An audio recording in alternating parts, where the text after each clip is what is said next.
easiest thing should have been for the politicians to get together, اگر عمران خان اور یہ دونوں فیملی مل کے آپس میں بات کر کے فوج کا رول متعین کر دیں 2/3 میجورٹی کے ساتھ تو حالات فوج تو قبول کرے گی. جو آئینی طور پر یہ نہیں کرتے. اصل تو بات یہ ہے کہ سیاست دانوں میں اتنی اہلیت نہیں ہے کہ وہ اپنے پرسنل مفادات سے باہر کوئی چیز سوچے. وہ کبھی ملک کے بارے میں نہیں سوچتے. میں آپ نے سوال کیا تھا نا, جس دن سیاست دانوں نے سوائے عمران کے, عمران ایک ایسی سوچ تھا, میں اگین کہنا چاہتا ہوں کہ میں اس کو ایک فرد نہیں دیکھتا کبھی بھی. میں نے پہلی دفعہ اس ملک میں کسی بھی ایک ایسے بندے کی سوچ دیکھی جو فرق تھی, اور وہ فرق یہ تھی Pakistan first and foremost, commitment to Pakistan, courage to speak out اور انٹیگریٹی. یہ کسی سیاستدان میں نہیں ہے. تو اگر بلکہ سیاستدان, سارے کرپٹ سیاستدانوں کو بھی چاہیے تھا کہ اپنی کرپشن چھوڑ کے بجائے اپنی فیملی کے مفادات پر وہ اپنا فیوچر بلڈ کریں. سیاستدان اس ملک کو جڑوں کو مضبوط کریں. ملک کی جو کام انڈیا نے پہلے 3 سال میں کر لیا تھا, وہاں فوج کا رول انہوں نے متعین کر لیا تھا, وہاں لینڈ ریفارمز کر دی تھیں, وہاں کسی کے پاس وڈیرے زمینوں کے نہیں, لکھوں ایکڑ زمین نہیں ہوتی ہے, وہاں انہوں نے ایڈمنسٹریٹو ریفارمز کر لی تھی, ہر چیز انہوں نے کر لی تھی پہلے 3 سال میں, اپنا آئین بنا لیا تھا. ہم نے وہ کچھ بھی نہیں کیا. آئین بناتے ہیں وہ جعلی ہوتا ہے, بھٹو نے جعلی آئین بنوایا, اور اس کے بعد ہر بندے نے اس آئین کے ساتھ ایک کھلواڑ کی ہے, طرح طرح کی امینڈمنٹ کرتے ہیں اپنے. اب الیکشن ہونے اس سلسلے میں آئین کو تبدیل کیا جائے گا ان کے مفادات کو پروٹیکٹ کرنے کے لیے. پہلے 19ویں 20ویں امینڈمنٹ جو ہوئی وہ انہوں نے زرداری اور نواز شریف سے مل کے سارا کام اپنے مفادات کا. یہ الیکشن کمیشن جو بنتا ہے, یہ 2 بندے ان کے ہوتے ہیں, 2 بندے اس طرح ون ڈالی ہوئی ہے نا. تو وہ بندے جو الیکشن کمیشن ہے, یہ کوئی آزاد الیکشن کمیشن تو نہیں ہے, یہ فراڈ ہے سارا کچھ. میں بتا دوں آپ کو, ملک کی تقدیر اداروں کی وجہ سے خراب ہوئی ہے, کیونکہ سیاستدانوں, یہ فوج نے نہیں, فوج نے تو پھر فائدہ لیا نا. فوج جب دیکھتی ہے کہ سیاستدانوں نے ججوں کو آگے لگایا ہوا ہے, ججوں کے ذریعے کام کرواتے ہیں, تو پھر فوج نے بھی ججوں پہ دباؤ ڈالا. میں پھر کہتا ہوں کہ لوگوں کو سمجھنے کی ضرورت ہے. بالکل ایک یہ توشہ خانہ کے بارے میں آپ کہنا چاہ رہے تھے کچھ؟ توشہ خانہ بتاتا ہوں. دیکھیں یہ جو بالکل جج جو اس پہ ٹرائی کر رہے ہیں, میں کہتا ہوں ان کو کسی چیز کا پتہ ہی کچھ نہیں ہے, کچھ نہیں پتا کہ یہ ہے کیا توشہ خانہ کا کیس. دیکھیں تصور کیا, تصور ایسے ہے کہ یہ تحفہ دینے والی جو روایت ہے یہ مغلوں کے زمانے سے شروع آ رہی ہے پاکستان. دنیا میں نہیں ہے یہ تحفے دینے والی روایت. یہ باتیں سننے والی ہیں کہ 1600 جب جہانگیر جب اقتدار میں تھا مغلوں کا, تو اس وقت انگریز آ رہے تھے یکا دکا, انہوں نے آ کے ادھر جو تھا بنگال کی طرف, ٹیپو اور دوسرے, تو انہوں نے اپنی آمد و رفت شروع کر دی تھی. وہ ایسٹ انڈیا کمپنی وہ آ رہے تھے, تو انہوں نے فرینچ اور سب پرتگالیوں کو نکال کے تو تحفے, بڑے جہاز تحفوں سے بھر کے آیا. سر ٹامس رو تھا جو پہلا برٹش امبیسڈر بن کے آیا وہاں سے, کنگ جیمز نے بھیجا برطانیہ کا, کنگ جیمز 1 اس نے بھیجا. تو جب وہ تحفے دیکھے جہانگیر کی آنکھیں کھلی نہیں رہ گئی, وہ بڑا حیران ہوا کہ یہ کیا ہے. تو اس نے پھر شکریہ کا خط لکھا کنگ جیمز کو کہ یور میجسٹی تم نے جو بھیجے ہیں تو میرا طبیعت باغ باغ ہو گئی ہے, اور میں آپ کو ساری یہاں جگہ دوں گا, آپ آ جائیں تجارت کریں اور کوئی پروٹیکشن آپ کو ملے گی سارا, اور تحفے ضرور اور بھجواتے رہیں. یہ بھی کہا تحفے بہت اچھے. یہ باقاعدہ خط ہے, میں بتا دوں اس کا, میں نے اپنی کتاب میں اس کا ٹیکسٹ دیا ہوا ہے, پاکستان اینڈ ورلڈ افیئرز کی جو کتاب ہے اس میں دیا ہوا ہے. تو وہاں سے شروع ہوتی ہے کہ اس نے, جہانگیر نے یہ سلسلہ شروع کیا, اور پھر بلکہ جون کوئی 1605 یا جب شاہ جہاں آیا, اس کے دربار میں بھی ایک فرینچ ڈاکٹر آیا ہوا تھا اور وہ سرجن تھا. تو جب وہ وہاں سے ختم کر کے اس کی مدت وہاں جا کے اس نے کتاب لکھی اور اس میں دلی کے دربار کا نقشہ کھینچا. کہتے جی میں نے عجیب عجیب باتیں دیکھی جب میں شاہ جہاں کی خدمت کرتا تھا, کہ جب یہ سب لوگ اشرافیہ نکلتے تھے باہر ہاتھیوں پر, تو سب لوگ فرش پہ لیٹ جاتے تھے الٹے, یہ وی آئی پی کلچر ان کا بتا رہا تھا. وہ کہتا ہے یہ عجیب تھی کہ وہاں بکرے کے گوشت کر کے گدھے کا کتے کا گوشت جو ہے وہ بکرے کا بنا کر بیچا جاتا ہے. یہ انڈیا کی بات کر رہے ہیں، مغل یا سلطنت کی. یہ پرانی بات ہے، اس کا مطلب ہم تو آج کل سمجھتے تھے کہ آج کل پاکستان میں بیچا جاتا ہے. آپ کی ساری یہ وہی ہے، ہماری جینز میں یہ باتیں. اور کہا کہ جعلی ڈاکٹر ہوتے ہیں یہاں، یہ پکا ڈاکٹر تھا جو اس نے کہا جعلی ڈاکٹر ہوتے ہیں، اور یہ سارے حکیم جو ہیں وہ کوئی ان کو ڈگری نہیں، یعنی سارے کویکری چل رہی تھی سر. ہاں بس. تو یہ انڈیا کی یہ مثالیں دیتے تھے. بات تحفوں سے یہ ہوئی کہ جہانگیر کے زمانے سے یہ مسئلہ تھا. تو جب پاکستان بنا اس وقت پھر یہ جو گلف کی ریاستیں ہیں ان کا بھی چونکہ انٹریکشن ہمیشہ اس ایریا سے رہتا تھا، تو یہ بھی بڑے مانوس ہو گئے تھے تحفوں والے کلچر سے. تو ہمارے ہاں سے پھر یہ ہے کہ 50ویں 60ویں دہائی، پھر تقریباً 60s کی دہائی تک یہ ابھی ریاستیں بالکل وہ تھیں، آئل وغیرہ نہیں تھا سوائے یمن کے. یمن ہوتا تھا، جو بھی جاتا تھا وہ سونے کی گھڑی لے کے آتا تھا، اور اس طرح اکثر جاتے تھے. یمن بڑا ہوتا تھا، عدن کراچی سیر کرنے آتے تھے، بس یہ آتے تھے. تو پھر آہستہ آہستہ جب ان کا آنا جانا بڑھ گیا، پیسہ ان کا پھیلتا گیا، پھر ہمارے ہاں دلال پیدا ہو گئے. اب یہ سنیے، دلال تو اصل یہ شیخوں کی، خاص طور پہ جو ابو دھابی والے تھے، بالکل میں جب جاتا تھا بھٹو کے ساتھ ہم، تو سڑکوں پر دکانوں کے باہر لکڑی کے بینچ پڑے ہوتے تھے، وہاں بیٹھ کے کوکا کولا پی لیں بوتل کھول کے، اس طرح وہ ہوتا تھا. لٹھا بوس کی دکانوں میں ملتی تھی، ایسی ٹوٹی پھوٹی. ہمارے جو مرید کے کاموں کی ٹائپ جو قصبے ہیں نا، وہ ابو دھابی اور دبئی سے بہت بہتر ہوتے تھے. یہ میں لیٹ 60s اور ارلی 70s کی بات کر رہا ہوں. ہاں اسی طرح جدہ، اسی طرح سعودی عرب بھی تھا. سعودی عرب میں بھی جو ہمارا پاکستان ہاؤس اس وقت ہوتا تھا، جو غلام محمد کو کنگ جو تھا عزیز عبدالعزیز، اس نے دیا تھا تحفے میں. وہ ایک گھر تھا باقاعدہ، جو کہ ایکچولی رسول پاک کے زمانے کا تھا، اور بالکل مدینہ جو مسجد ہے ہم اس گھر سے نکل کے سڑک کراس کر کے اندر مدینہ کی مسجد میں چلے جاتے تھے. تو تحفے میں دیا ہوا تھا. تو اس طرح ہمارے تعلقات ان لوگوں کے ساتھ تھے، اور یہ سارے ہم پر ڈیپینڈ تھے سیکیورٹی کے لیے. ہماری فوج کا تعلق بن گیا. تو جب یہ تحفے شروع ہوئے، اور یہ بھٹو کے زمانے میں پہلی دفعہ پھر شروع ہوتا ہے بھٹے کے زمانے میں، مگر بھٹو میں یہ گفٹس کا سلسلہ نہیں تھا اس وقت. صرف وہ بھٹو تھا ڈفرینٹ قسم کا، وہ hundreds of millions of dollars میں اس کا کاروبار چلتا تھا. وہ میں نے آپ کو پچھلے پروگرام میں بتایا تھا کہ زلزلہ آیا تو کچھ $800-900 اس کو ان اربوں نے دیے تھے کہ آپ ناردرن ایریاز کو آپ سوئٹزرلینڈ بنائیں. $800 ملین. ہاں. تو وہ جو بھٹو کو دیے پیسے، اس کا کوئی پتہ نہیں کہ کہاں چلے گئے. تو اسی طرح جب بھٹو کے بعد آنے والے جو حکمران تھے، ضیاء الحق نے کبھی تحفے تحائف نہیں قبول کیے، نہ ایکسچینج کیے. اصل سلسلہ شروع ہوتا ہے یہ جب سے شریف فیملی آئی ہے، تو اس وقت سے. اور انہوں نے تحفے لینے اور تحفے دینے. بلکہ نواز شریف کا تو یہ آپ کو بتا دوں کہ جب جیلانی نے پہلی دفعہ اس کو پک اپ کیا تھا فائنانس منسٹر اپوائنٹ کرتے وقت، تو اس وقت باقاعدہ ایک نواز شریف کا دوست ہوتا تھا، تلی کہتے تھے اس کو، طلعت، جو اس نے بعد میں ایگریکلچر ڈیولپمنٹ بینک کا پریزیڈنٹ بنا دیا تھا جو 2013 کے بعد. تو وہ گیا لندن سے، کیونکہ اس کا جو باس تھا he was my brother in the bank. تو اس نے میرے بھائی سے چھٹی لی کہ میں نے جانا ہے لندن، اور میں نے وہ گھڑی لانی ہے، میاں صاحب نے میں نے کہا کڑی جنرل جیلانی واسطے. تو وہ جنرل جیلانی کے لیے وہاں سے بڑی زبردست گھڑی لایا. تو یہ گھڑیاں پہلے دن سے چل رہی ہیں.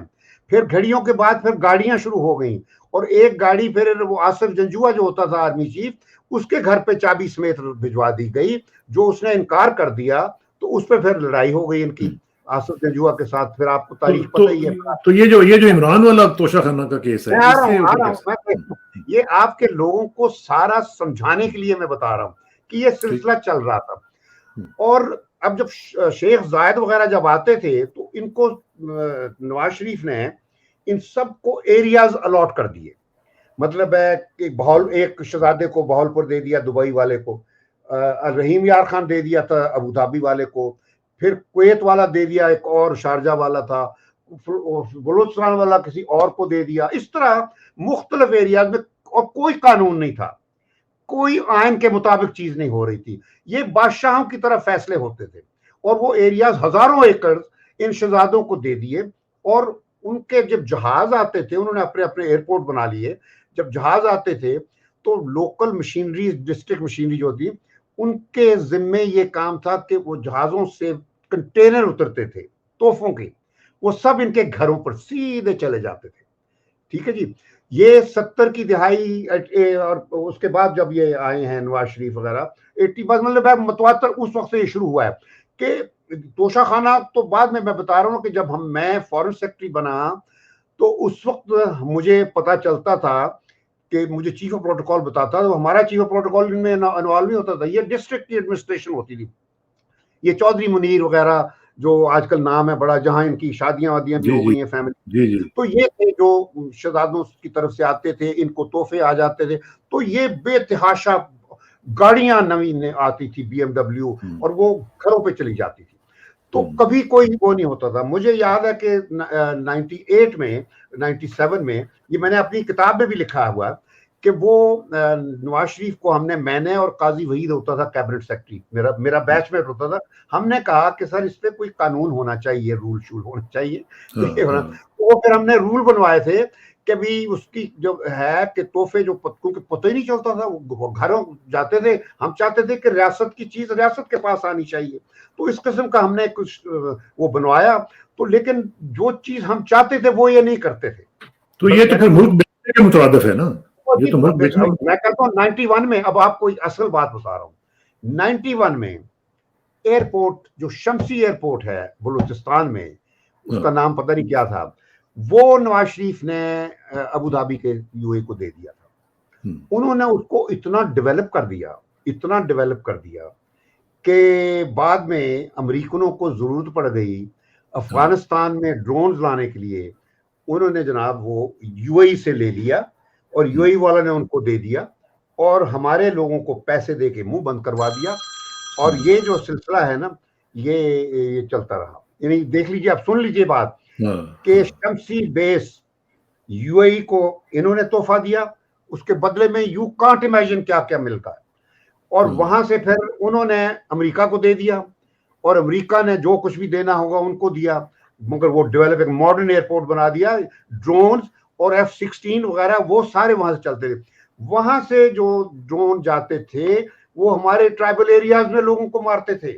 پھر آیا مشرف 2099 میں, مشرف نے وہ پھر باقاعدہ اس کو مزید ایکسٹینڈ کر دیا. امریکہ کو چاہیے لڑائی کے لیے, تو پھر وہ شمسی بیس امریکنوں نے استعمال باقاعدہ کرتے رہے. اب جو مشرف کو, اس نے پاکستان میں کچھ نہیں لیا, مگر اس نے پاکستان سے باہر بہت کچھ لے لیا. اور وہ یہ نہیں ہوتا, دیکھیں لوگ بے وقوف ہوتے ہیں, سمجھتے نہیں کہ بھی وہ جو کچھ ملتا تھا وہ سعودی اور UAE والے, وہ مشرف کو انہوں نے بہت کچھ دے دیا, دبئی میں بھی لندن میں بھی بہت کچھ دیا. تو یہ اس طرح ذاتی چیزیں لیتے رہے, ملک بیچتے رہے, اور ملک لٹتا رہا, ملک کٹتا رہا, لوگ مرتے رہے, بمبوں کا شکار ہوتے رہے. اور یہ جو رولرز ہے یہ اپنی بس کچھ نہ پوچھئے. تو یہ ہے آپ کی توشہ خانہ کی ہسٹری.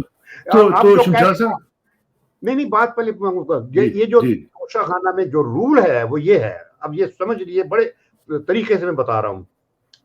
وہ رول یہ ہے, اور وہ قانون ہے بس بیسیکلی, کہ جو تحفہ ملتا ہے اس کی پرائم منسٹر کو پتا چل جاتا ہے کہ جی یہ لسٹ دی جاتی ہے, وہ پھر اس کی ویلیو کروائی جاتی ہے. وہ کوئی کیبنٹ ڈویژن, یہ بیوروکریسی آگے بہت بڑا ایک فراڈ ہوتا ہے. میں آپ کو بتا دوں, یہ سب سے بڑا فراڈ ان لوگوں سیاستدانوں کی وجہ سے یہ بیوروکریسی جو ہے وہ برابر اسی طرح بن گئی ہے. تو وہاں ان کی ایویلویشن ہوتی ہے. اس کے بعد پھر جس کو دیا, کیونکہ وہ تو دیتے ہیں نام سے کہ یہ اس کو دیا ہے, جس کو ملتا ہے اس کو بتایا جاتا ہے کہ اس کی یہ قیمت ہے, آپ دے دیں, جو بھی فارمولا ہے اس کے بعد یہ آپ کی ہے. تو مقصد یہ ہے کہ ایک قانون کے تحت ایک تحفہ جو آپ کو کسی باہر کے بندے نے دیا، یا تو قانون ہو نا کہ آپ کو تحفہ نہیں مل سکتا، پھر تو ہم ان کو کہیں کہ بھی تحفہ مت دو. جس طرح امریکہ میں تحفہ نہیں لیتے. نواز شریف ایک دفعہ جب گئے ہم 98 میں، وہ کلنٹن کی بیٹی کے لیے لے گیا زیورات کا سیٹ. کلنٹن نے انکار کر دیا. وہ پھر اس نے چھپ کے کہا کیمرے ہٹا کے کہ یہ میری بیٹی ہے، لیکن وہ کلنٹن نے لے کے پھر جب ہوا تو اپنے بھجوا دیا کہ جو کرنا ہے اس کو کر دو. مقصد ہمارے لوگوں کی عادت ہے. تو اسی طرح یہاں پہ یہ تھا کہ جب آپ کو ایک تحفہ آپ کے نام سے آپ نے خرید لیا، ٹھیک ہے جی، پھر وہ آپ کی ملکیت ہے. وہ کچھ بھی ہو، گھڑی، عمران کے اوپر جو کیس ہے وہ پھر غلط ہے. غلط ہے، بالکل غلط ہے. میں دیکھیں، میں کسی کو وہ نہیں کر رہا، میں قانون دان نہیں ہوں. آگے قانون دیکھ لیں یہ لوگ جو چلا رہے ہیں. میں کہتا ہوں یہ جو جج ہیں، یہ مجسٹریٹ جو چلا رہے ہیں، یہ سیاست کے پرزے ہیں، کچھ نہیں ہے. اور تو مقصد یہ ہے، عمران خان، میں ہر چیز اس سے توقع کرتا ہوں. میں انٹیگریٹی کے بارے میں سمجھتا ہوں کہ وہ بالکل سب سے بالا ہے. میں بتا دوں وہ بالکل ایک اور قسم کی وہ ہے، سوچ ہے وہ. تو اس وجہ سے وہ اپنے ذاتی مفاد، یار آپ دیکھیں یہ اتنی بڑی بات ہے کہ جو اپنی بیوی جب چھوڑ کے پاکستان واپس آ رہا تھا، وہ جو پیسہ بلینز جو دیے، وہ کہا مجھے نہیں چاہیے. جب وہ یہ کر سکتا ہے تو یہ کہ یار 1 لاکھ روپے وہ کرے گا. سوچتے نہیں ہیں لوگ. اور ایسے شخص کے لیے یہ وہی لوگ ہیں جو چھاتیاں پیٹتے ہیں، جو بغلیں مارتے ہیں وداؤٹ اینی ریزن. یہ وہ لوگ ہیں. تو مقصد میرا کہنے کا ہے، جب چیز آپ کی ہو گئی، وہ آپ کی ملکیت ہے. آپ اس کو چھپڑ میں پھینک دیں، بیچیں یا نہ یہ کہتے ہیں کہ یہ سعودی عرب کے شہزادے نے دی تھی. یا سعودی عرب خانہ کعبہ کی جو تصویروں والے جائے نماز ہیں، وہ تو گلیوں میں بکتے ہیں یہاں پہ، ٹھیک ہے نا. تو مقصد میرا ہے کہ اگر اس پہ کوئی سعودی عرب کا نشان ہے یا کوئی ایسا، تو وہ اس کی ملک ہے، جو مرضی کرے، دیٹس ہز پراپرٹی. مطلب ہے کہ یہ کہنا کہ وہ استعمال نہیں کر سکتا. ان سے کس نے واپس لیے آج تک؟ انہوں نے جتنے تحفے ریسیو کیے ہیں، یا یہ بتا دیں شمسی بیس کے بدلے انہوں نے جو ملا، گاڑیاں، پتہ نہیں کیا کیا چیزیں، جو کچھ ملا شمسی بیس کے بدلے، اس کا پہلے حساب لیا جائے ان سے. 91 سے لے کر 2011 تک 20 سال یہ دوسروں کے قبضے میں دیا تھا. کہاں ہے آئین؟ قانون کدھر ہے؟ یہ سب چیزیں سوچنے والی ہیں. یہ توشہ خانہ کا فراڈ چڑھایا ہوا ہے انہوں نے. یہ صرف اپنے وکٹمائزیشن، اپنے حریفوں کو، اپنے دشمنوں کو کرنے کے لیے قانون کا تگڑا بگڑا بنا کر دیتے ہیں، اور اس کے حساب سے جس طرح مرضی. جو طاقتیں ہیں وہ بھی بدقسمتی سے چونکہ وہ شامل ہو گئی ہیں اس کھیل میں، یہ سب مل کے ہو رہا ہے. کیونکہ مشرف نے جب کیا اس پہ فوج آ گئی تھی پھر، ٹھیک ہے نا. جو مشرف نے جو شمسی بیس دیا، وہ تو پھر 2011 میں جب شور پڑا پھر وہ واپس کیا گیا. اور پھر بڑا شور پڑ گیا تھا کیونکہ اس سے ہمارے اوپر ہو رہا تھا. اور ابھی بھی میں ابھی وہ کس کے پاس؟ ابھی وہ پاکستان کے پاس ہے یا ابھی یو اے کے پاس؟ ایک چیز میں یہ کہنا چاہتا ہوں کہ اس وقت جب تھا مشرف کا وقت، تو بلکہ نواز شریف کا ہی وقت تھا، 98 کی بات کر رہا ہوں، کہ امریکنوں نے اسامہ بن لادن کو مارنے کے لیے افغانستان پر حملہ کرنا تھا 20 اگست 1998 کو. تو اس سے 20 اگست کو یعنی چند گھنٹے پہلے اس نے جوزف رالسٹن ہوتا تھا، جو vice chairman joint chief of staff ہوتا تھا امریکہ کا، 4 اسٹار جنرل. اس نے فون کیا جنرل کرامت کو کہ general I am here in the vicinity, تو can I come for lunch with you. دیکھیے اس نے کہا کہ لنچ کے لیے آ سکتا ہوں. تو آ گیا. خیر جہانگیر کرامت نے مجھے فون کر کے بتا دیا کہ بھئی یہ اس طرح ہو رہا ہے، because Jehangir Karamat was a very upright gentleman. اس نے نیوکلیئر ٹیسٹوں کے بارے میں بھی جو کچھ کرتا تھا وہ ہم بتاتا تھا کہ بھی میں اس وجہ سے نہیں چاہتا کہ یہ نواز شریف کو پتہ چلے کہ ذمہ داری کیا ہو. تو مقصد یہ تھا کہ وہ رالسٹن آیا، لنچ کر رہا تھا، اینڈ اس وقت اس نے کہا جنرل میں اس وجہ سے آیا ہوں اس وقت بتانے کے لیے ہمارے اس وقت میزائل چل رہے ہیں اور ہوسٹ اسامہ بن لادن کے لیے. ہم آپ کو وہ نہیں رکھنا چاہتے تھے، پہلے نہیں بتانا چاہتے تھے، کیونکہ ہمیں پتہ ہے کہ آپ کی ISI جو ہے اس نے ہم کو بتا دینا ہے.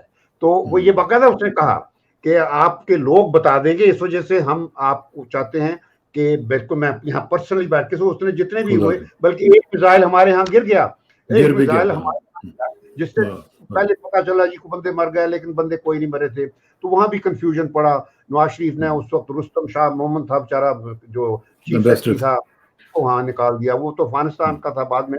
تو اس سے چیف سیکرٹری تھا جب وہ میزائل ہوئے تھے غالب. تو اس طرح یہ پھر ہم نے سارا اس کو ہینڈل کیا. جل کرامت نے پھر سارے بندے اکٹھے ہو کے پرائم منسٹر کے ہاں ہماری میٹنگ ہوئی.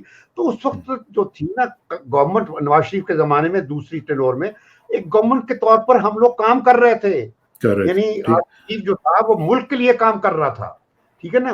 وہ اس طرح نہیں کر رہا تھا میں بتا دوں. وہ بلکہ اس کے بعد نواز شریف نے اس کو کیونکہ اس نے کہا کہ نیشنل سیکورٹی کونسل ہماری ہونی چاہیے. اب چونکہ ہمارے پاس نیوکلیئر وہ آ گیا ہے تو نواز شریف نے اس کو نکال دیا کہ اس نے یہ نیشنل سیکورٹی کی بات کیوں کی ہے.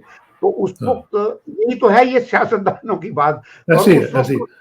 جو ISI کا چیف ہوتا تھا اس کو کہتے تھے جنرل صاحب اسی ہوں کی کرنا ہے. ہر روز جب دیکھتے تھے تو میرا ہو جاتا تھا، غصے آ جاتا تھا کہ یہ کیا کرتے ہیں، کیسے حکمران ہے. خود جب ہم بیٹھے ہیں ان کو مشورہ دینے کے لیے اور ہم فوج کو مشورے دیا کرتے تھے. میں بتا دوں یعنی اس وقت مجھے بلکہ جب میں چائنا سے واپس آیا ہوں 19 یا 20 مئی کو چائنیز کو بتا کے کہ ہم ٹیسٹ اپنے کر رہے ہیں، تو اگلے دن ہماری GHQ میں میٹنگ ہوتی ہے. میں بریف کر رہا ہوں چائنا میں میری جو بات چیت ہوئی اس میں میرے ساتھ جنرل ذوالفقار گئے تھے جو اس وقت یہ جو تھی CPD کے ڈائریکٹر تھے، اور سلمان بشیر میرا اپنا تھا، اور ایک PAEC اٹامک انرجی کمیشن کا. تو میں میرے ساتھی تو ہم سب نے باقاعدہ پھر بریفنگ دی تھی. اور وہاں ایک افسر نے سینئر افسر نے یہ کہا کہ سر آپ تو جو کام کر رہے ہیں وہ تو GHQ کا کام کر رہے ہیں. یعنی GHQ اتنی مشکل وقت میں یو آر دی GHQ جو مطلب ہمیں کمپلیمنٹ کیا تھا.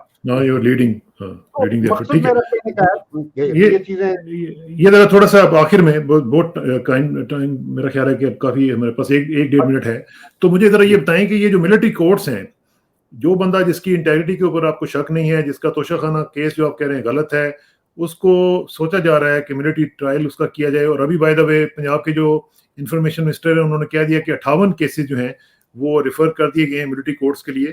تو کیا اگر یہ ملٹری ٹرائلز ہوتی ہیں تو یہ درست بات ہوگی؟ جی نہیں، یہ تو صاف ہی بظاہر ہی لگتا ہے کہ غلط بات ہوگی، کیونکہ ان اینی کیس ملٹری کی کورٹس جو ہوتی ہیں بنیادی طور پر وہ فوج کے اندر لوگوں کو جو کوئی سزا دینی ہوتی ہے اس کے لیے ہوتی ہیں. ملٹری کورٹس کا سویلین کے خلاف کوئی ایکشن اصولاً نہیں ہوتا. اور by the way European union نے بھی اس کے اوپر اپنے کنسرنس جو ہے دنیا بات بالکل غلط ہے. ملٹری کورٹس کو لوگوں کے خلاف الجھا دینا یہ ایک بہت بہت غلط قدم ہے. اور یہ نہیں ہے، فوج ہوتی ہے عوام کی سیکیورٹی کے لیے، ان کی سلامتی کے لیے، ان کی سالمیت کے لیے. وہ عوام کو سزا دینا کا مقصد بالکل نہیں ہے. وہ ملٹری کورٹ صرف فوج کے اندر ڈسپلن قائم کرنے کے لیے کوئی غلط کام کر رہا ہے اس کے لیے ہوتی ہیں. تو یہ اگین پھر میں یہ کہوں گا یہ آپ کے سیاستدان ہیں. انہوں نے 2014 میں بھی ملٹری کورٹس میں دیا تھا. پہلے 2 پوائنٹس تھے 20 پوائنٹس میں سے. پہلا یہ تھا کہ اب دہشت گردوں کو ملٹری کورٹس ٹرائی کریں گی کیونکہ سویلین کورٹس ڈرتے ہیں ان کو کرنے. دوسرا یہ تھا کہ پھانسی دیں گے ان کو، ملٹری کورٹس دیں گی. تو یہ اس وقت 2 پوائنٹس انہوں نے فوج کے حوالے کیے تھے کیونکہ سویلین کورٹس نہیں دے رہی تھی اپنے مقاصد کے لیے. میں پھر وہی بات کہہ رہا ہوں، آپ کے ویورز بھی سمجھ لیں کہ جب تک یہ سیاسی ٹولہ اس سوچ کے رہیں گے تو ہر چیز یہی رہے گی، بدلے گا کچھ نہیں. بہت بہت شکریہ شمشاد صاحب، انشاءاللہ آپ سے رابطہ رہے گا. یہ سیاستدانوں کی سوچ بدلے گی، نئی سوچ آئے گی، اس دن پاکستان بدلے گا. Otherwise nothing will happen. انشاءاللہ بہت بہت شکریہ آپ کے ٹائم کا، اور انشاءاللہ نیکسٹ ویک انشاءاللہ ملاقات ہوگی. تب تک کے لیے اجازت جی، بہت شکریہ. السلام علیکم.